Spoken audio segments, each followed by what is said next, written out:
Bonjour à tous et bienvenue dans l'interview. Notre invité ce midi est Fouad Haïdar, vice-président du Parlement bruxellois. Bonjour. Bonjour. Alors, depuis ce matin, on sait que les deux présumés auteurs de l'attentat contre Charlie Hebdo sont retranchés dans un bâtiment proche de Paris. Est-ce que vous suivez cette chasse à l'homme heure par heure ?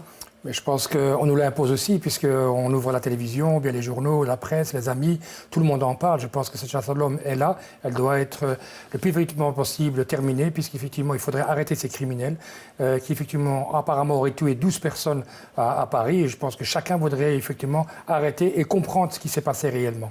Aujourd'hui, ce matin, à 9h30, quand la séance plénière du Parlement bruxellois a débuté, il y a eu 1 minute de silence, 1 minute d'hommage aux victimes de Charlie Hebdo. Quel est votre sentiment à ce moment-là ? Sentiment de colère, effectivement, et d'essayer de comprendre ce qui s'est passé, mais aussi d'abord un respect pour les familles, parce que c'est quand même 12 familles qui ont été déchirées, qui ont été éclatées, qui doivent souffrir et qui ont un deuil. Et donc on est surtout là pour une pensée à eux et pas autre chose, parce que c'est parfois très compliqué. C'est important pour le politique de marquer le coup ?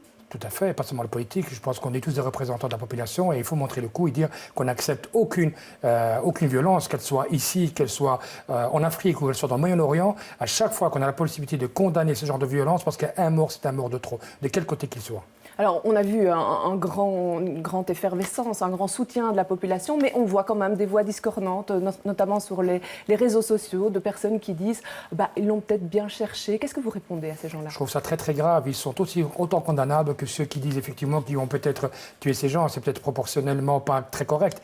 Mais il y a une chose qui est sûre, c'est que qui peut accepter ou qui peut être heureux de la mort de 12 personnes ? Qui peut faire ça ? Je veux dire, à part quelqu'un qui est malsain et qui peut-être est lié directement à ces personnes-là, c'est très grave. Je le vois sur Facebook passer, je vois des comportements que ces gens, effectivement, blasphémaient telle ou telle personne, mais ils blasphémaient tout et n'importe quoi. Même si je ne suis pas d'accord avec les caricatures du Charlie Hebdo, mais je n'accepterai jamais qu'on tue une personne parce qu'il a une autre opinion que moi. C'est pas possible. Alors aujourd'hui midi, à la Grande Mosquée, l'imam va prendre position, condamner cet attentat, appeler à la solidarité et au vivre ensemble.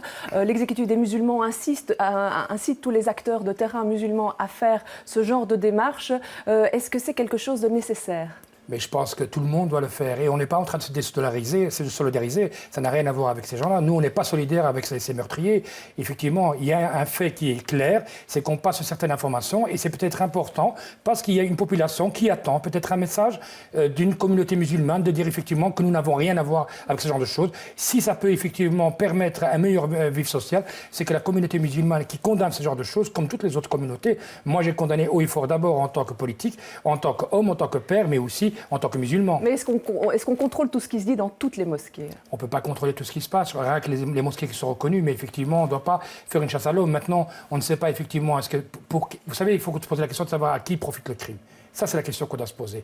Parce que, est-ce que c'est à voir avec des gens qui se disent au nom de l'islam, permettent de faire ce genre d'acte ? Ou bien c'est d'autres personnes, on ne sait pas. Il faut d'abord attendre la fin de l'enquête, mais il y a une chose qui est sûre, c'est qu'on doit être clair et ferme, qu'on n'accepte pas qu'on tue une personne parce qu'il a une opinion différente de la nôtre. Et ça, c'est un message qui doit être crié haut et fort par toutes les personnes. Vous savez, ces extrémistes sont ici à Bruxelles aussi actifs. S'il se passe quelque chose à Bruxelles, nous serons tous victimes. Qu'on soit musulmans ou non musulmans, qu'on soit chrétiens, athées ou agnostiques, nous allons tous payer à le tribut. Donc nous devons tous collaborer ensemble pour condamner toute forme d'extrémisme, d'où il vient. Oui, ici on parle de terrorisme, la communauté musulmane entière n'a pas à se justifier par rapport à ça. Elle n'a pas à se justifier, c'est clair. Je dis, mais simplement, si la solidarité fait que moi, quand je condamne un fait, je l'ai condamné comme j'ai condamné des morts en Israël, comme en Palestine, comme en Syrie. Vous avez peur d'une stigmatisation ?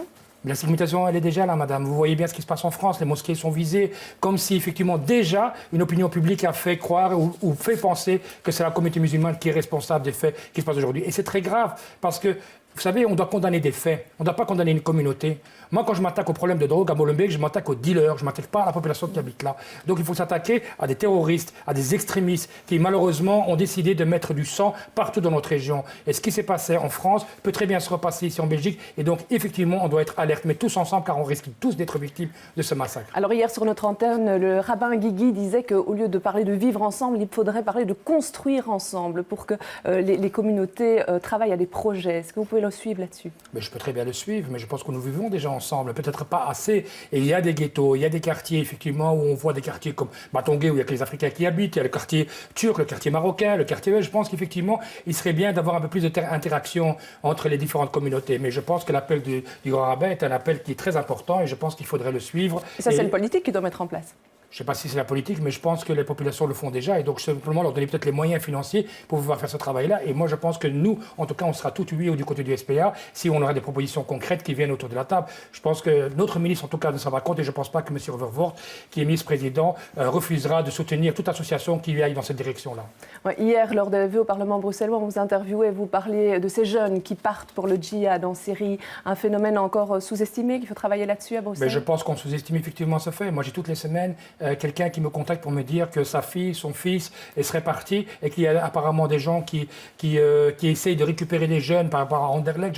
J'ai dit qu'il y avait plusieurs plaintes qui avaient été déposées par des parents et on a l'impression qu'il n'y a pas de suivi des faits. Et puis quand on pose des questions, on dit oui, mais c'est secret d'État, on n'a pas à dire ce qu'on fait. Mais à un moment donné, la population veut être assurée, elle veut savoir que fait le gouvernement par rapport à ces recruteurs qui sont encore actuellement présents à Bruxelles et qui posent un gros problème parce que ce sont nos enfants qui partent. Et ces enfants-là, quand ils envoient un SMS à 3h du matin à leurs parents pour leur dire bonjour papa, écoute, t'inquiète pas, je suis un homme, je suis en Syrie. Vous savez quel désarroi pour les familles, d'abord en premier lieu, mais aussi un danger pour toute la communauté. États et régions se sont entendus cette semaine justement pour améliorer la communication, la coordination sur ce point-là. On avance bien ou c'est trop timide encore? Écoutez, je pense que je ne suis pas dans le secret des dieux. Malheureusement, on n'a pas beaucoup d'informations par rapport à ça, mais le ministre-président dit apparemment que le travail est fait et qu'ils sont en train de collaborer entre États et régions pour essayer de trouver une solution. Mais bon, ça, je pense qu'il faudra poser la question à M. Overvoort. Je pense qu'il aura l'occasion de vous répondre plus facilement que moi. Monsieur Yambon est chargé de mener une opération de contre-propagande. On voit que ça existe au Royaume-Uni, notamment sur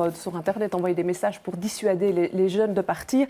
Est-ce que c'est quelque chose qu'il faudrait mettre en place chez nous, qui est important? On est même en retard, je pense. On est même en retard, puisqu'effectivement, on avait proposé ça depuis déjà des années, qu'il faudrait éprouver, il faudrait apporter des imams qui ont la connaissance de l'islam. Puisque l'islam est une religion de paix, comme la majorité des religions. Et donc, les messages de paix doivent être effectivement aussi, à un moment donné, quelqu'un doit pouvoir répondre à ces jeunes-là, qui parfois sont dans le désarroi, ils entendent comme ça des informations, plaques, qui viennent de je ne sais où, et il faudrait à un moment donné des gens, des professionnels de la religion, des théologiens, qui répondent à ces jeunes-là et qui répondent à leurs questions. Et peut-être éviteront que les gens partent en Syrie aujourd'hui ou demain, après-demain, puisqu'apparemment, il y a toujours des jeunes qui partent, mais on ne donne pas les moyens pour pouvoir éviter que ces jeunes puissent partir. Quand le CDH plaide pour un retrait a priori des papiers des jeunes qui sont susceptibles de partir, vous pouvez le suivre? Peut-être retenir le passeport, mais est-ce que c'est suffisant? Puisque partir en Turquie, la carte d'identité suffit quand on a une simple carte d'identité, on peut partir. Mais bon, est-ce que ça va limiter les jeunes de partir ou pas? J'en sais rien. Il faut tout essayer. Si c'est la possibilité de pouvoir éviter que ces jeunes partent, pourquoi pas? La région, elle peut faire quoi? La région ne peut rien faire. La région, et maintenant avec la 6e réforme de l'État, a des possibilités au niveau de la sécurité. Le ministre-président peut collaborer avec les forces de police pour pouvoir travailler autour de ce thème-là, mais on est très très limité. Tout dépend du ministère de l'Intérieur. Je pense que là, les forces doivent être conviées à ce niveau-là. Mais l'enseignement, je pense, peut jouer aussi un rôle important. Oui, on avait mis des mesures radicalisme en place dans certaines communes. Vous avez des échos de ce que ça donne? Je n'ai pas d'écho, on n'a pas d'informations, mais ce serait bien d'avoir une évaluation parce que ça fait déjà quelques mois que c'est en cours, notamment à Vilvoorde. Apparemment, ça marche. On ne sait pas très bien les effets. Ça marche apparemment à Scarbeck. Je crois que M. Failly a mis toute une cellule en place. Ce serait intéressant de les inviter et voir un petit peu est-ce que ça a fonctionné ou pas et est-ce que ça a permis ou évité que les jeunes puissent partir ou enfin revenir. Parce que ce qui est important aussi, c'est de savoir comment on va récupérer les jeunes qui sont partis. Parce qu'il faut les localiser. Oui. Mais ce n'est pas en leur faisant peur avec des 10 et 15 ans de prison que ces jeunes vont revenir. C'est important de savoir qui est parti, pourquoi ils sont partis et comment on peut les aider à réintégrer la société. Sinon, ce sera un danger pour nous. Alors, autre dossier, présidence du SPA. Des élections sont prévues au mois de juin. Vous faites partie des gens qui sont mécontents de la présidence actuelle? Pour le moment, oui. Je pense qu'effectivement, M. Toback a fait ce qu'il pouvait. Il a montré sa capacité et ses limites. Et je pense qu'aujourd'hui, nous avons un nouveau candidat. Vous soutiendrez M. Crombé? Je soutiens officiellement John Crombé, oui, effectivement, à cette présidence. Maintenant, M. Toback n'a pas annoncé, oui ou non, officiellement sa volonté de se reconduire. Mais moi, en tout cas, je suis partisan de M. Crombé. Alors aujourd'hui, au Parlement bruxellois, rapidement, un nouveau drapeau, une nouvelle emblème ont été mis en place. Tout le monde doit suivre ça? Tout le monde doit suivre. En tout cas, il y a une majorité, une opposition.